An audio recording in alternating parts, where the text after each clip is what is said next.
இன்றைய தினம் ஏதாவது சின்ன சின்ன செலவுகள் வரலாம். செலவு செய்தே ஆகணும், இது நமக்கு கண்டிப்பாக வேணுன்ற விஷயத்துக்கு செய்கிறதெல்லாம் செலவே கிடையாது. ஆனால் தேவையில்லாமல் இதை வாங்கலாமே, அவங்க வீட்டில் அது இருக்குன்னு சொல்கிறாங்களே, அதனால் நாம் ஒன்று வாங்கி பார்ப்போமே, இந்த மாதிரி ஒரு ட்ரெஸ் வாங்க போகிற இடத்துல இன்னும் ஒரு 2 ட்ரெஸ் வாங்குறது, இந்த மாதிரியான செலவுகள் இருக்கலாம். கொஞ்சம் பார்த்து நிதானமாக பணத்தை செலவு பண்ண வேண்டிய நாள் துலாம் ராசியினருக்கு.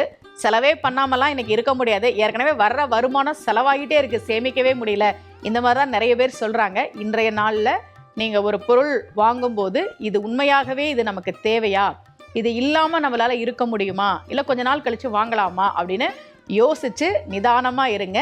தேவையில்லாத செலவுகளை இன்றைய தினம் துலாம் ராசியினர் செய்ய வேண்டாம்.